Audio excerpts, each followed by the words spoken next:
안녕하십니까. 한 주간 평안하셨습니까? 오늘은 특별히 11월 18일 수요 공부를 시작하겠습니다. 이제 좀 잔잔해진 코로나19 바이러스가 좀 잔잔해지나 이렇게 생각했는데 또다시 확산된다는 얘기가 들려오고 또 격상된다는 얘기가 들려오고 여러 가지 지금 아주 흉흉합니다. 우리가 지금 주일날 예배를 드릴 수 있다는 것도 참 감사한 일인데, 물론 제한을 받고 있지만, 그래도 우리가 현장 예배를 드릴 수 있지 않습니까? 늘 우리가 기도하면서, 더 깨어 있어야 될 거라고 생각을 합니다.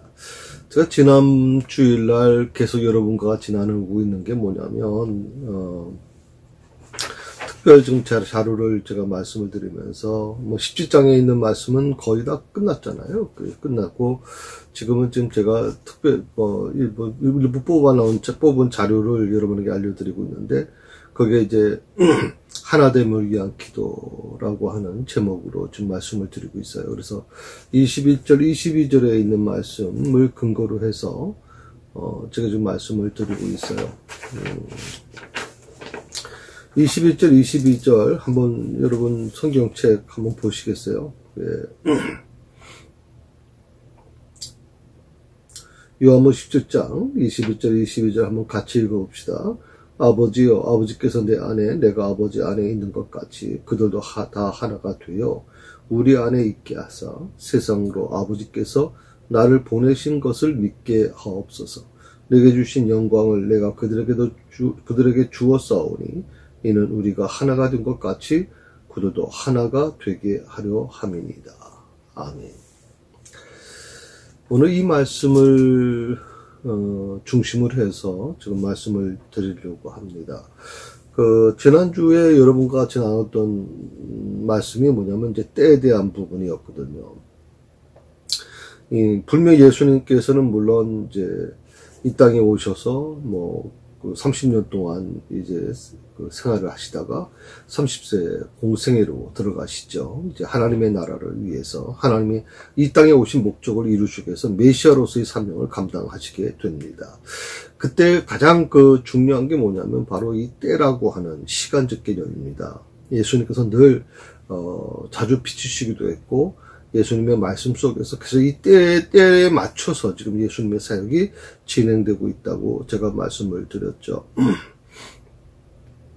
그러면서 요한복음 17장에 있는 말씀 예수님의 기도 내용인데, 이 말씀을 지금 제가 정리하면서 오늘 특별자료로 뭐라고 말씀드렸냐면 가나 혼인잔치에 대해서 제가 말씀을 드렸습니다. 이 가나 혼인잔치를 우리는 어떻게 생각을 하냐면 단순히 물로 포도주를 만드는 이적에 초점을 맞춰 왔습니다. 주일날 목사님들이 대부분 설교, 저도 마찬가지였겠지만 설교를 할 때마다 이 가나 혼인잔치에 대한 설교를 할 때, 물이 포도주가 되었다. 그리고 이 물이 포도주가 되는 걸 본 사람도 있고 보지 못한 사람도 있다. 본 사람은 그 당시에 기득권자를 얘기하는 거고, 보지 못한 사람들은 그렇고요. 본 사람들은 순종하는 하인들이었다. 이렇게 우리가 해석을 하면서 많이 우리가 그렇게 얘기하지만, 이 가나 혼인잔치의 가장 중심이 뭐냐면 결국 하나님의 때입니다. 생명이 거기에 담겨져 있는 것이죠. 그래서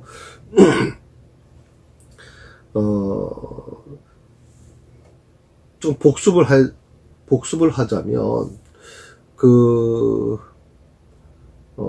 포도주가 떨어졌다는 것이죠. 그리고 예수님께서 물로 포도주를 만들어서 다시 공급해 주셨다 하는 것이거든요. 그 잔치에서 포도주는 아주 중심이죠. 가장 핵심입니다. 그게 떨어졌다는 것은 잔치가 파한다는 뜻이거든요. 마찬가지로 오늘도 우리가 이 생명을 공급해 주시는 잔치, 우리가 어떤 잔치가 바로 그건데, 이것은 어떻게 보면 바로 그것이 십자가의 때를 통해서 나타나게 되는 거라는 것이죠. 그 십자가의 때가 아직도 3년이 남았는데도 불구하고 예수님은 바로 그 때에 대한 부분을 지금 이 표적을 통해서 3년 전에 이미 표적을 통해서 보여주고 계시다고 하는 것이 지난주에 말씀을 드린 결론입니다.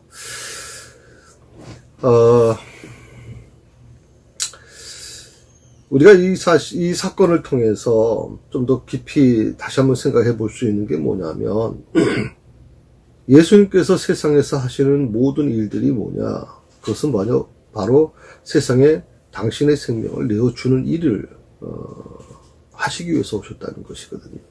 그걸 쉽게 말씀드리면 예수님은 죽으러 오신 겁니다. 그 예수님이 죽으셔야만 이 세상에 오신 목적이 이루어지게 되는 것이거든요. 우리가 신앙생활을 잘하려고 하면 어떻게 해야 될까요? 신앙생활을 잘하려고 하면 저는 조금 이게 좀 비약적인 그런 말씀이 될 수도 있지만 때를 잘 분별하는 게 중요하다, 그렇게 말씀드리고 싶어요. 때. 근데 참 어떻게 보면 신앙생활을 오래 하신 분들도 안타까운 것은 뭐냐면 이 때를 분별하지 못해요. 때를 분별하지 못해서 오히려 시험에 들 때가 많고요. 여러 가지 어려움을 겪을 때가 많아요. 오랫동안 농부로 일했던 분과 그 다음에 이제 갓 귀농하신 분들의 차이가 뭐냐, 저는 뭐 여러 가지가 있겠죠. 그런데 제가 느끼기에는 그래요. 제가 잘 모르지만 어떤 자료를 보니까 때를 읽는 것과 읽지 못하는 것의 차이가 있다. 가장 큰 차이는 그런 거예요. 뭐 자잘한 차이도 있겠지만 가장 큰 차이는 뭐냐면 때를 읽지 못한다.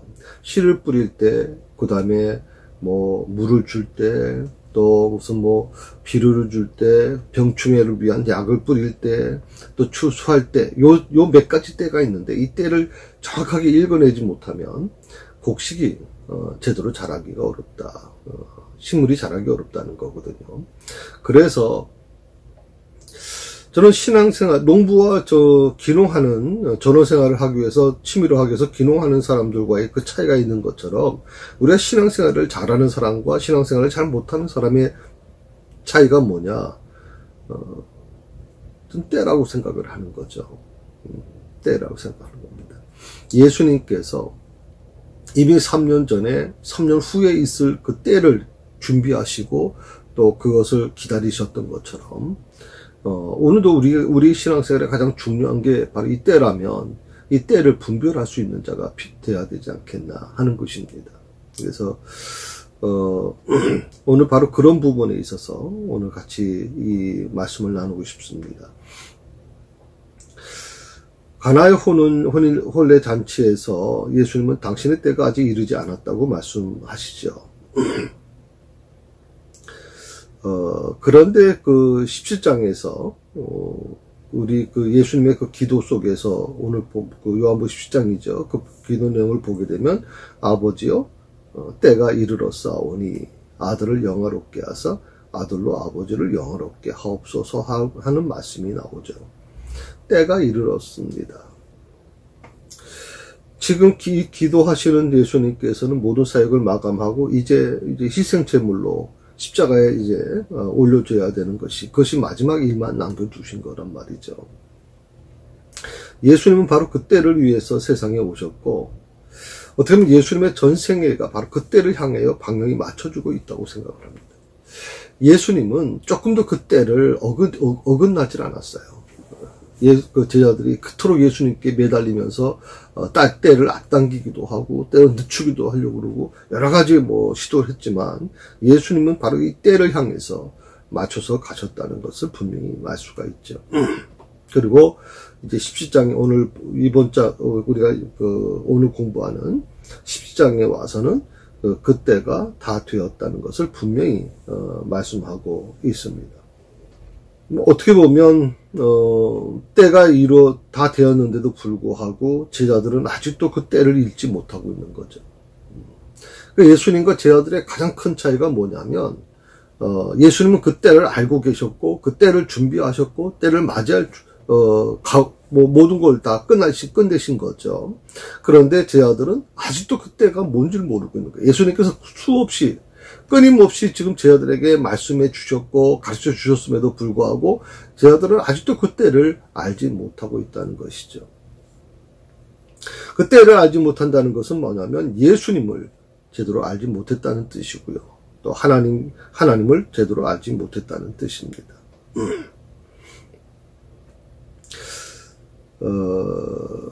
그래서 이 제자들이 하나님을 알고 예수님을 제대로 알려고 하면 어떻게 해야 되느냐? 예수님께서 십자가에서 죽으시고 부활 승천하신 후에 성령님으로 다시 그들 안에 오셔야만 했다는 것이거든요. 그래서 예수님께서 제자들에게 성령이 오셔야 함을 그토록 강조하셨다고 제가 말씀을 드렸죠. 그래서 요한복음 17장의 예수님의 그 기도를 보게 되면 크게 두 가지로 나눠져 있다고 말씀을 드렸어요. 이제까지 예수님께서 진행해 오신 모든 당신의 사역을 창조주 하나님께 보고하는 것과 두 번째로 앞으로 당신이 해야 할 일과 당신을 믿는 자들을 도와주시기를 기도하는 기도. 그러니까 제자들을 위한 기도와 지금 우리를 위한 기도가 바로 거기에 포함되어 있는 것이죠. 그래서 크게 세 가지로 나눠져 있다고 제가 말씀을 드렸죠. 예수님 자신을 위한 기도, 그러면 제자들을 위한 기도, 그리고 지금 우리를 위한 기도. 그래서 요한복음 17장에 예수님의 기도는 이 크게 세 가지로 나눠져 있습니다. 예수님의 사역의 가장 그 중심이 그 목적이 뭐냐면 어떻게 보면 예수님의 그 사역은 하나님과 예수님과 더불어 하나에 이르게 하는 것입니다. 거기에 이제 제자들도 동참시키려고 하는 것이고요. 그러니까 하나가 되는 거, 오직 하나가 되는 것이 바로 예수님 사역의 목적이었거든요. 이것은 교회 생활도 마찬가지겠죠. 사역하는 데 있어서도 가장 중요한 게 일치하는 것이죠. 하나가 되기 위한 것입니다. 그런데 사역하는 이유가 잘못되면요. 하나가 되지 못해요. 그러니까 교회에서 일치가 되지 않고 하나가 되지 아니하고 자꾸만 분열이 되고 자꾸만 여러 가지 갈등이 일어나는 이유가 무엇입니까? 마치 독불장군식으로 어느 특출한 어떤 사람이 중심이 됐을 경우에 불만이 생기게 되고 거기에 갈등이 일어난단 말이죠. 그래서 여러분 사역하는 이유의 가장 중요한 게 뭡니까? 자기 만족이 아닙니다. 명예를 세우려고 하는 것도 아니죠. 사역하는데 가장 중요한 것이 뭐냐면 하나가 되게 하는 겁니다. 좀 부족해도 괜찮습니다. 좀 부족한 사람이 모여서 같이 어울려서 이루어지는 것, 그것도 굉장히 아름다운 것이거든요. 그런데 우리는 이 교회 생활도 보면요, 굉장히 어떻게 보면 물론 능력이 있는 사람은 능력이 있으면 참 좋습니다. 능력 있는 사람들이 교회 여러 가지 교회에 있으면 큰 힘이 되는 건 사실이에요. 그런데 그런 분들이 대부분 문제를 일으킬 때가 많아요. 다른 사람을 무시하고 인정하지 않죠. 오직 자기만이 자기가 생각하는 것만이 옳다고 주장하게 될 경우에 다른 사람들이 많이 상처받고 힘들 수밖에 없어요. 저희 새사랑교회도 역시 바로 그런 과정에서 많은 어려움을 겪었던 교회입니다. 참 우리 교회 초창기 때 아주 능력 있는 분들 많았거든요. 서울에서 아주 능력 있는 사람들이 많이 여기 이사를 왔어요. 또 교회에 많이 왔어요. 이런 분들이 마치 주도적으로 일을 해 나가려고 하다 보니까 다른 사람들은 무시하고 이런 부분에서 어떤 분이 이런 얘기를 한번 하더라고요. 내가 회사에서도 지금 사회에서도 무시당하는데 교회까지 와가지고 이런 식으로 내가 무시당하면서 신앙생활 할 이유가 있겠냐. 그러면서 교회를 울면서 떠나는 모습을 보면서 저는 목사로서 정말 힘들었거든요, 그때. 그러니까 왜 이런 문제가 일어납니까? 예수님은 끝까지 성김의 모습을 우리에게 제자들에게 보여주셨고 우리에게 보여주시는 거 아닙니까? 그리고 성김을 통해서 예수님이 계시는 곳마다 사람들이 몰려왔죠. 거기에는 가진 자든 못 가진 자든 배운 자든 배우지 못한 자든 사회에서 명성이 있던 명성이 없던 사회에서 무시당한 사람들까지도 예수님의 말씀을 듣고자 왔고 예수님은 그들을 품어주셨단 말이죠. 그래서 예수님이 계신 곳에는 예수님을 중심으로 하나가 됐단 말이죠. 바리새인들이나 그 당시 종교 지도자들이 가장 두려워했던 게 바로 그런 분 아닙니까? 자기들은 자기들이 어떻게 보면 사회를 이끌어 가려고, 그 시대를 이끌어 가려고 할 때, 항상 어떻게 보면 반발하는 사람들, 반대하는 사람들이 있으니까 그들을 핍박하고 추적하고 찾아내고 또 그렇게 그러지 않았습니까? 그런데 예수님이라는 분은 가진 것도 없는 것 같고 배운 것도 없는 것 같은데, 그런데도 불구하고 사람들이 통합된단 말이죠. 예수라고 하는 분 앞에서는 모든 사람이 하나가 된다는 거거든요. 그게 그들에겐 굉장히 두려움으로 와 닿았을 거라고 생각이 들거든요. 항상 어떤 곳에서든 간에, 우리가 이 세상에 보면 크게 두 가지가 있습니다. 하나는 불이고 하나는 물입니다. 불과 물은 상극입니다. 불과 불이 맞으면 그건 아주 어마어마한 힘을 발휘하게 되고 능력이 나타나죠. 그런데 불은 뭡니까? 큰 불이 작은 불들을 흡수시켜 버립니다. 물도 마찬가지죠. 작은 시냇물 같은 거, 작은 물들, 이런 물들이 참 아름답지 않습니까? 그런데 거대한 쓰나미 같은 물이 들어와 버리면 어떻게 합니까? 이 작은 물들을 다 덮어버리지 않습니까? 불과 물이 다 똑같은 그것을 갖고 있는데, 이 불과 물이 마주치면 어떻게 됩니까? 하나가 될 수가 없는 거죠. 그러니까 서로 충돌이 일어날 수밖에 없단 말이죠.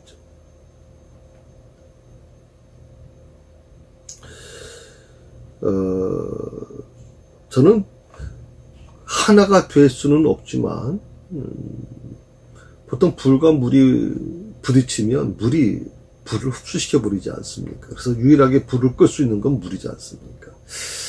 좀 이렇게 물이라고 하는 게 좀 차갑다, 성질을 보면 차갑다, 좀 그런 생각이 많이 들게 되는데, 교회는 불과 같은 사람들만 모였다가는 아주 교회는 좋은 곳만은 아니에요. 이 물과 같은 사람들이 같이 있어서 같이 조화를 이루어준다면 교회는 참 아름답게 갈 수 있지 않겠나 생각을 해봅니다.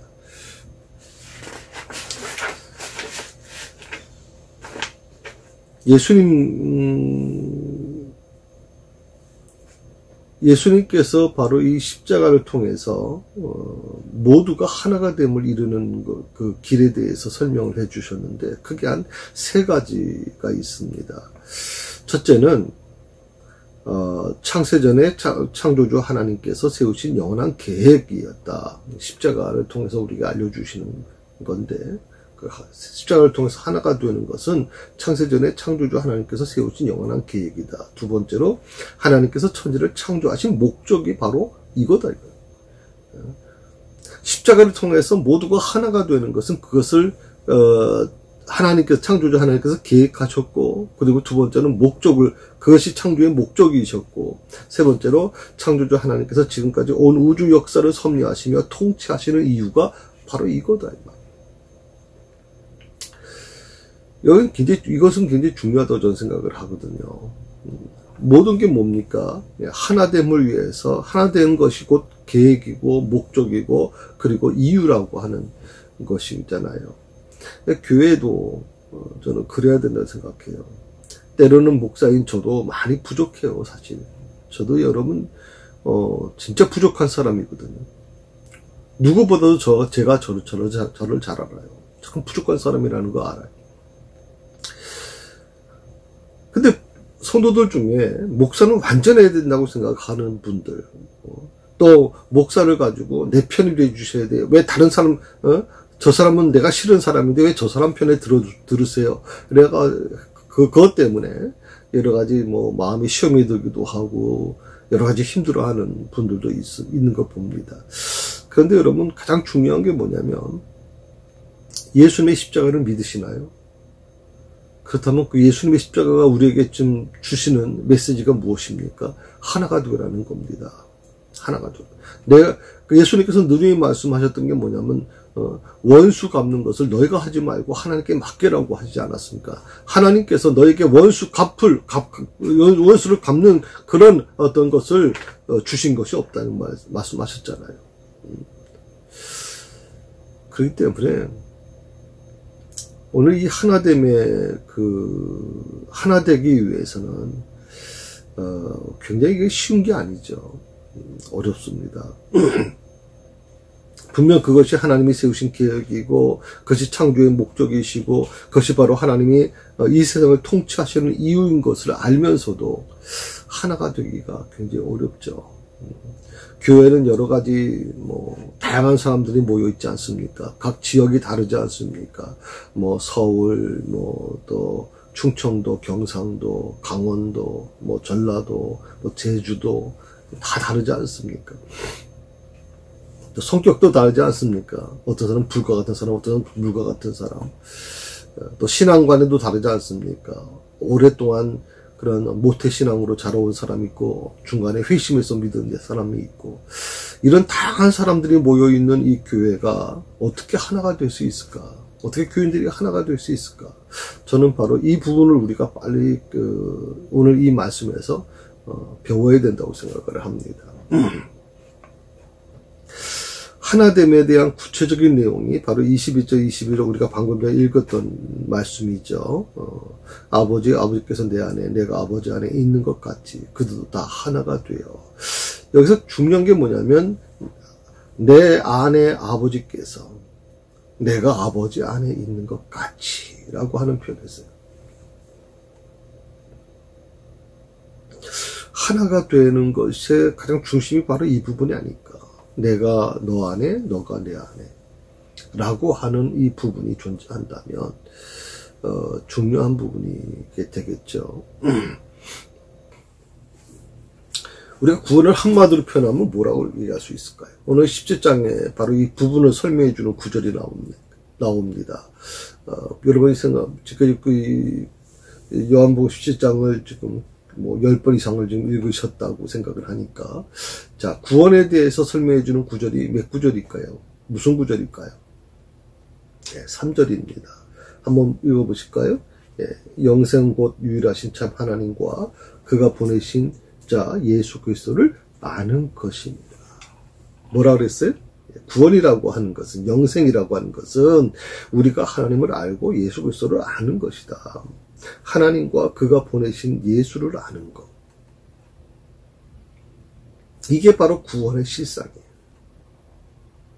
그런데 우리가 하나님을 알고 예수 그리스도를 알려고 하면 어떻게 해야 되느냐?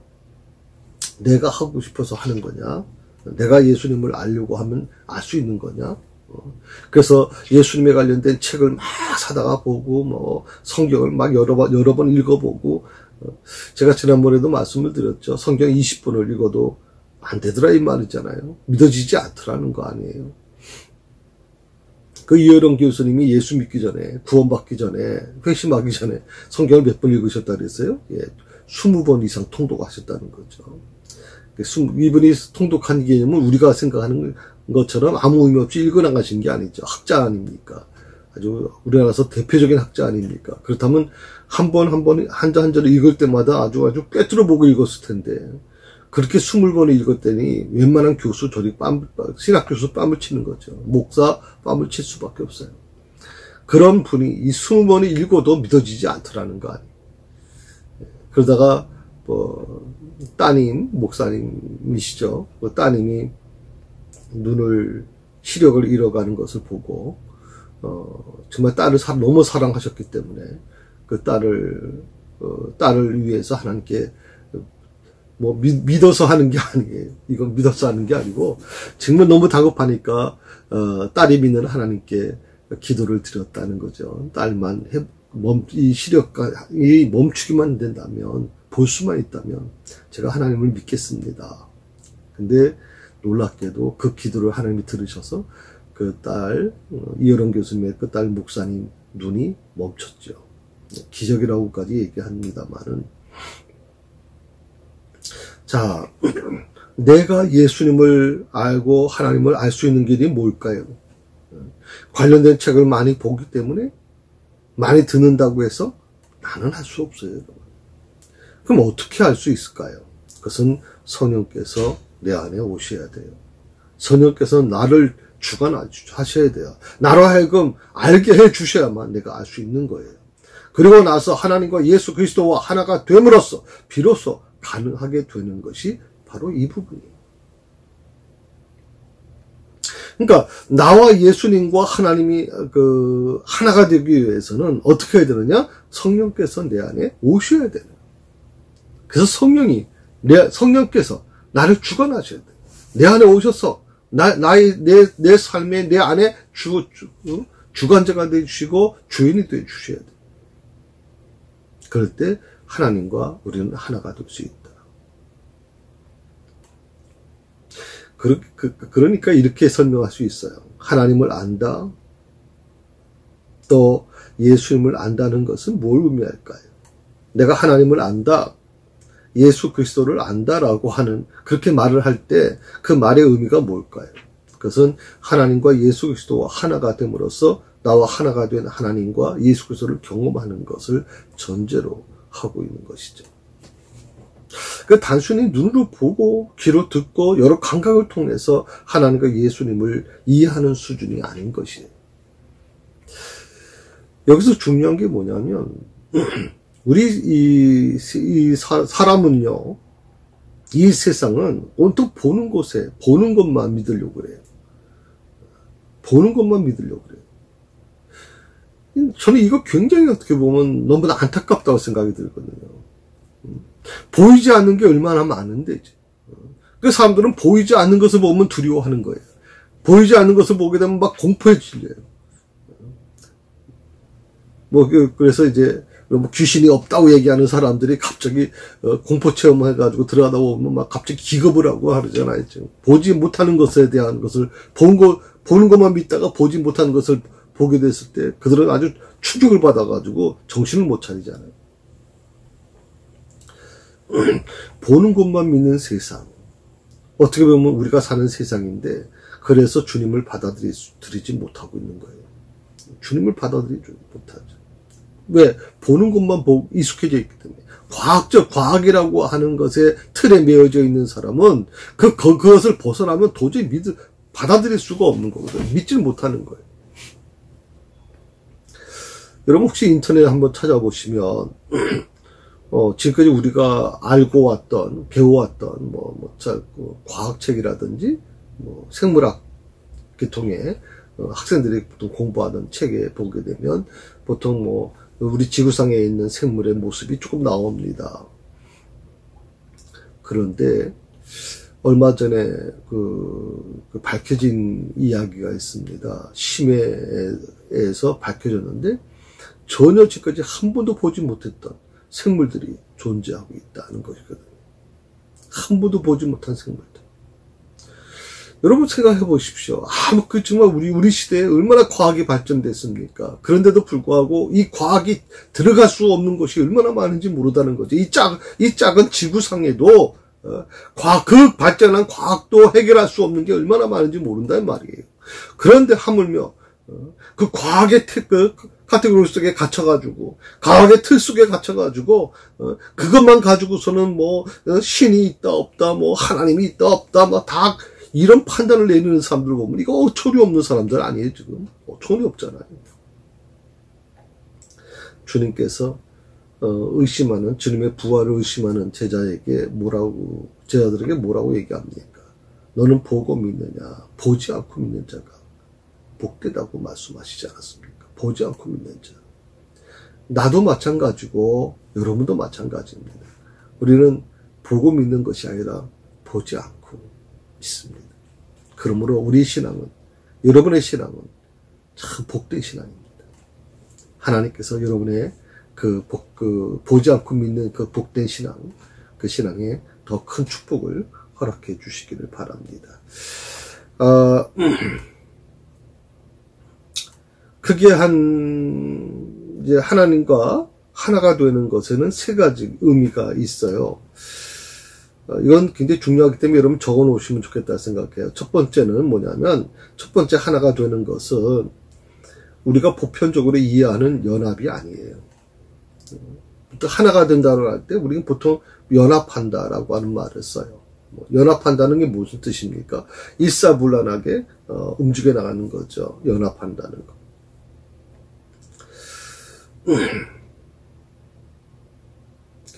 근데 연합이라고 하는 것이 하나가 되는 것이냐? 그 연합체가 되는 게 과연 하나가 되는 것이냐. 보통 우리가 무슨 마임, 무슨 어떤 단체, 무슨 체육대회나 이럴 때 보면 연합으로 하는 어떤 마임이나 연합으로 하는 운동회라든지 이럴 때 보면 막 하나가 돼서 하지 않습니까? 우리 야구 좋아하시는 분들, 축구 좋아하시는 분들 계실 텐데, 그걸 보게 되면 어떡합니까?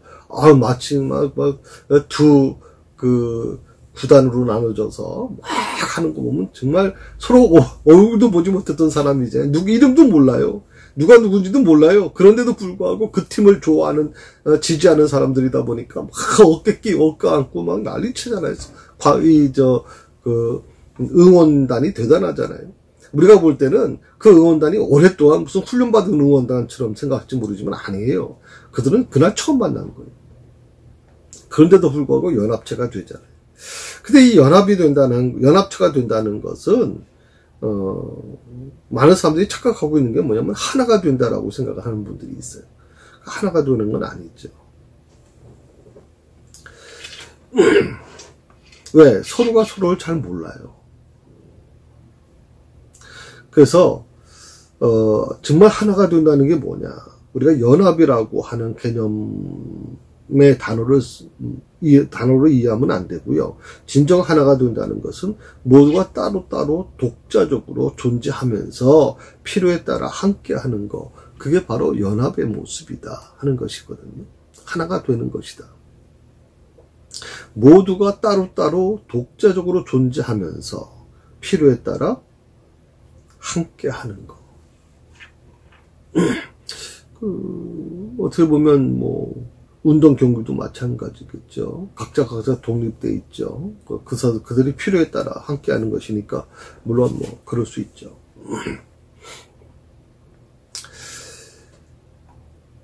우리가 항상 두려워하는 게 뭐냐면, 하나님과 하나가 되는 거에 대해서 많은 사람들이 두려워합니다. 믿음을 갖고 있는 사람들조차 두려워합니다.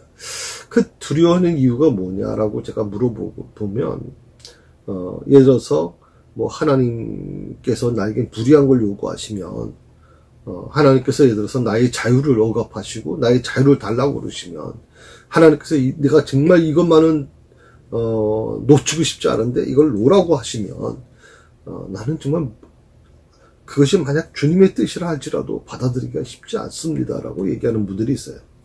하나님과 하나가 되는 것은 마치 내가 한 일부가 없어진다고 생각을 하기 때문에 사람들이 두려워하고 있는 것 같아요. 네, 그렇지 않다는 거죠. 우리가 보편적으로 이해하는 연합이 아니라고 제가 말씀을 드렸는데 바로 그런 부분이에요. 자, 모두가 따로따로 독자적으로 존재하면서 필요에 따라 함께 하는 거. 이게 뭔지 아시겠어요, 여러분? 우리 새사랑교회에서 이 백임원 목사가 끊임없이 20년 동안 부르짖었던 게 바로 이 부분이에요. 바로 우리가 늘 제가 말씀을 드린 21세기 새로운 패러다임, 바로 평신도 사역이에요. 독자적으로 존재하면서 필요에 따라 함께 움직여 나가는 것. 문제는 그런 어떤 연합체 안에서는 이게 굉장히 좋은 부분인데도 불구하고 문제가 정말 일어나는 이유가 뭐냐면 사안에 따라서 심각한 갈등이 발생할 수 있다는 거죠. 왜냐하면 완전히 믹서가 돼가지고 흔적이 살아 없어지는 마치 무슨 뭐라고 표현하면 좋을까요? 믹서기 같은 곳에 넣어가지고 거기 보면 다른 것도 넣잖아요. 마른 여러 가지 당근도 넣고 무슨 오일도 넣고 다른 것도 넣고 다 넣어가지고 막 분쇄시켜버리면 가루가 되는 것처럼 그 가루 속에는 물론 포함되어 있지만 뭐가 들어있다는 건 알고 있지만 겉으로 볼 때는 보이지 않는 완전히 믹서가 돼버린 상태. 우리는 바로 그런 것들을 염두에 두는데 그게 아니라 각각의 어떤 모습을 그대로 갖고 있으면서 이것이 하나가 되는 것이 굉장히 어렵죠. 왜? 우리 눈에 보일 때는, 눈으로, 우리 상식으로 생각할 때는 불가능하다고 생각을 하잖아요. 그러면 각각 독립되어 있으면서 따로 독자적으로 움직여 나가면서 필요에 따라 함께 하는 거, 그것이 제가 지금 평신도 사역이라고 말씀을 드렸는데, 이것이 굉장히 갈등이 일어나는 이유가 뭐냐면 내 모습이 없어졌으면 문제가 없어요. 그런데 내 모습이 그대로 있어요. 내 성격 그대로 있어요. 내 모습은 나는 그대로 존재하는데 이것이 필요에 따라서 연합돼 가는 과정이다 보니까 어려울 수밖에 없어요. 그래서 자주 갈등이 일어난다는 거죠. 수평구조의 한계라고 저 말씀을 드려요. 수평구조의 한계. 그러다 보니까 우리 한국교회가 어떻게 지금까지 해왔냐면 목회자 중심의 권위예요. 당회 중심의 권위예요. 장로님들, 여러분 장로님들, 우리 교회는 뭐 장로님들이 지금 돌아가셨고 또 몸이 아프셔서 또 이렇게 떠나 계시고, 예, 이러다 보니까 장로님에 대해 잘 모르시죠. 다른 교회 같은 경우는 장로님 아주 근엄해요. 당회실 함부로 들어가서도 안 되는 거죠. 자, 목사님이나 장로님들의 그 권위를 강조하죠. 그 강조하다 보면 어떻게 됩니까? 순종만 요구하는 겁니다. 너희는 우리가 지시한 대로 따라. 당의 지시에 따라. 목회자의 권위에 따라. 그렇게 되면 뭐 혼란이 일어날 것도 없어요. 그렇게 강력한, 피라미드 구조를 갖고 있는 교회는 불만이 일어나도 흔적도 나타나지도 않아요, 여러분. 그건 무조건 충성이에요. 마치 광신도와 같은 것처럼 느껴질 때가 많아요. 광신처럼. 근데 그것이 우리는 지금까지 굉장히 믿음이 있는 것처럼, 그것이 굉장히 올바른 믿음인 것처럼 우리가 지금 배워왔고, 또 그렇게 알아왔단 말이죠. 그리고 그것을 건들거나, 그것에 대해서 나쁘게 얘기하게 되면, 마치 무슨 최면된 것처럼 막 난리치잖아요. 저는 우리 한국교회가 그래서 발전이 없다고 생각해요. 그래서 위기를 대처할 능력이 없는 거죠. 이 코로나19 앞에서 막 우르르 무너지는 이유가 바로 그거예요. 왜? 이 권위가 이제 코로나19 시대에는 통하지 않거든요, 지금. 그래서 어려운 거죠. 자, 두 번째로, 하나님과 하나가 된다는 거, 그것은 한다고 생각하는 분들이 있어요. 혼합. 그런데 혼합이 아니죠. 방금 전에 이제 그 연합이라고 생각을 하는, 그래서 연합에 대한 개념을 제가 굉장히 말씀드렸잖아요. 하나님과 연합되는 것이 무슨 뭐 하나님과 흡수돼가지고 완전히 뭐 신을 위해서 우리는 막 희생하는 그런 존재가 아니라 하나님은 우리 각자를 다 인정해 주셨다는 거잖아요. 그게 바로 진정한 연합이다. 따로따로 독자적으로 존재하는 거. 오늘 두 번째 하나님과 하나가 되는 것이 혼합이라고 생각하는 분들이 많아요. 혼합. 믹서가 된다고 생각하는 분들이 있단 말이죠. 자, 순수하게 그 맑은 물과 썩은 물이 섞어서 혼합해 놓으면 어떻게 돼요? 맑은 물이 될 수 있나요? 맑은 물과 썩은 물이 섞이면 맑은 물이 됩니까? 아니면 썩은 물이 됩니까? 자, 결정 내리셨어요? 뭐가 되나요? 네, 썩은 물이 됩니다. 맑은 물과요, 오염된 물이 만나면 그 물은 금방 오염된 물이 되어버립니다.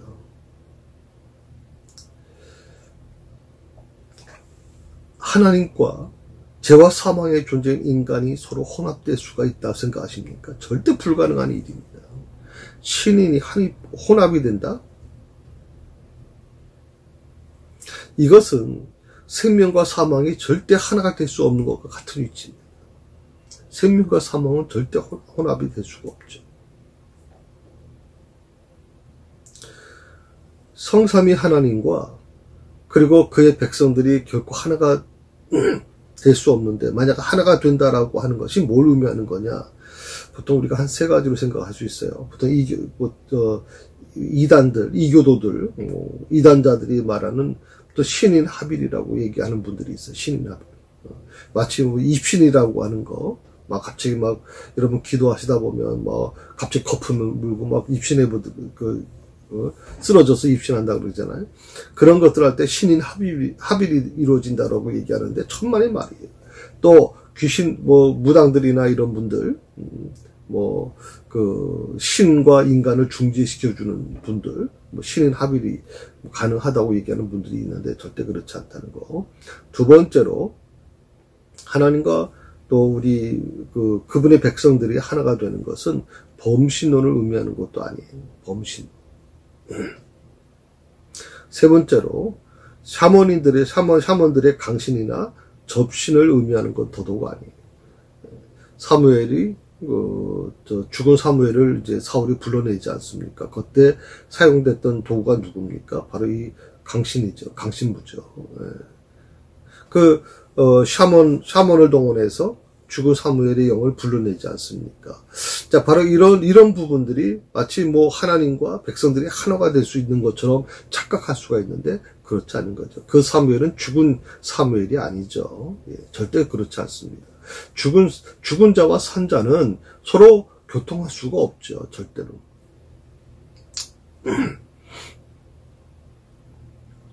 그럼에도 불구하고 충격적인 것은 기독교 안에 성령의 임재하신 등의 영적인 사건들을 이러한 차원으로 이해하고 설명하는 경우가 적지 않게 많이 있다고 하는 겁니다.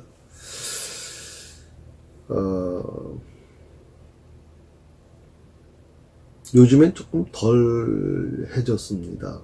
요즘엔 좀 그런 분들을 많이 보지 못하는데, 한 70년, 80년도에는 이 가정재단이라는 게 많았어요.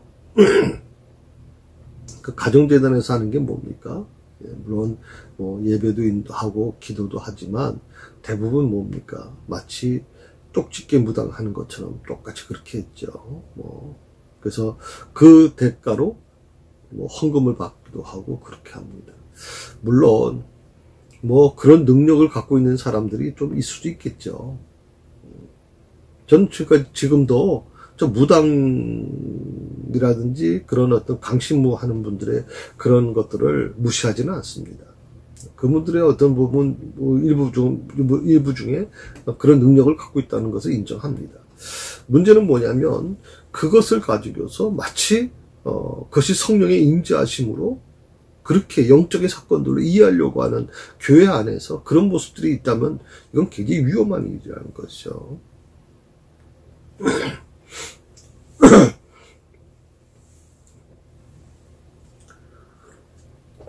이것은 성경을 근거로 하고 있는 이 기독교 신앙의 진리를 아주 오해하고 있는 것이기 때문에 굉장히 우리가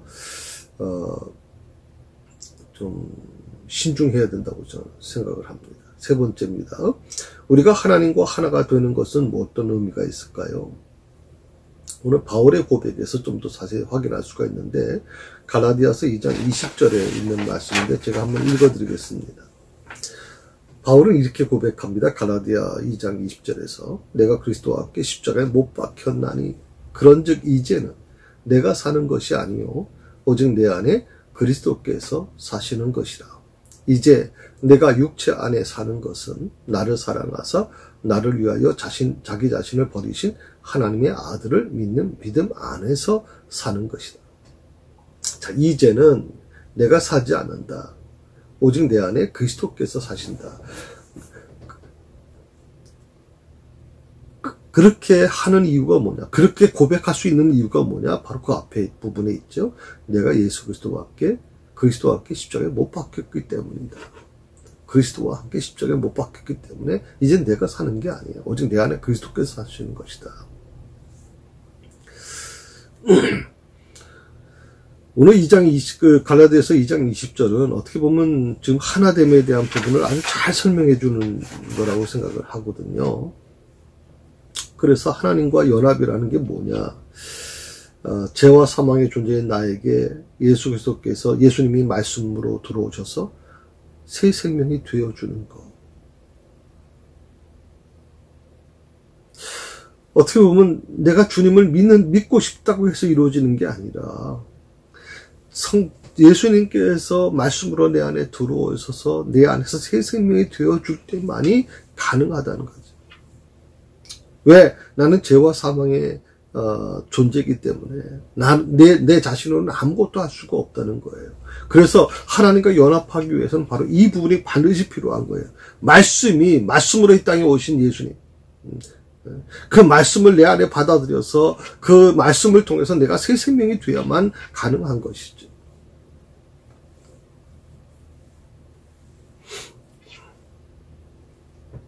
지금까지 육체를 중심으로 그렇게 우리가 살아왔잖아요. 그런 내가 십자가에서 그리스도와 함께 십자가 함께 못 박혀 죽게 됩니다. 그래서 육체 중심에 나는 주가 없어지는 것이죠.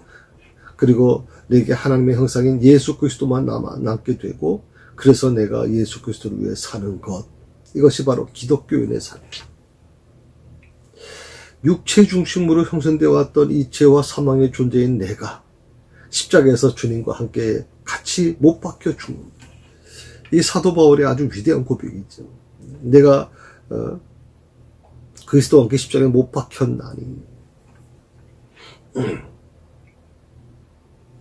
문제는 제가 조금 전에 말씀을 드렸지만, 이것이 그러면 혼합되는 것이냐 아니면 연합이라고 하는 개념의 개념에서 나는 없어지는 거냐? 그렇지 않죠. 우리 자신을 하나님은 완전히 포기하시는 게 아니에요. 나는 나대로 존재해요. 그런데 내가 그리스도와 함께 십자가에 못 박혔어요. 그러므로 내가 사는 목적이 달라지는 것이죠. 사는 목적이. 우리가 두려워할 필요는 없어요. 내가 하나님과 하나가 되었다고 해서 하나님이 내 모든 것을 다 버리라고 말씀하시는, 가정도 버리라, 모두 버리라, 다 버리고 오직 주님을 위해서만 하는 노예처럼 살라, 그렇게 말씀하시는 분이 아니라는 거 여러분 꼭 기억하시면 좋겠어요.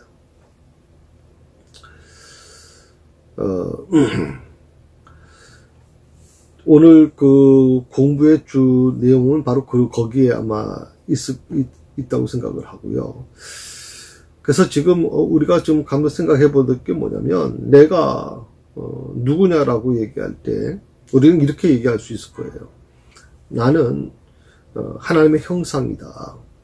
하나님의 형상인 새로운 피조물이 되게 하시려고 이 땅에 오신 바로 예수 그리스도를 통해서 내 안에 생명을 허락해 주셨고, 그 생명을 통해서 나는 믿음으로 살고 있다. 그렇게 설명할 수 있을 겁니다. 그러니까 하나님의 형상이라고 하는 것이 얼마나 큰 축복인지 모릅니다. 내가 하나님의 형상을 가졌다는 거, 그거 하나만 가지고도 우리는 행복해야 됩니다. 근데 그것 자체로 행복하지 아니하고 또 다른 것을 우리는 얻으려고 하는 거죠. 세상 사람들이 갖고 있는 그런 기준에서 우리는 얻으려고 하지 않습니까?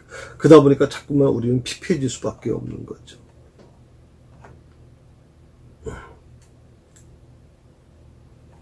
물론 우리가 아직도 육체 가운데 살고 있기 때문에 육체의 한계성으로부터 완전히 자유로울 수는 없어요. 그렇지만 내 안에 그리스도께서 계시다면, 예수님이 계시다면, 그 말 어떻게 보면 예수님의 십자가로 내게 주신 그 생명이 있기 때문에 언젠가는 이 육신 벗어버리고 하나님의 형상으로만 나타나게 될 것이라는 그런 희망이 우리 안에 있게 되는 것입니다.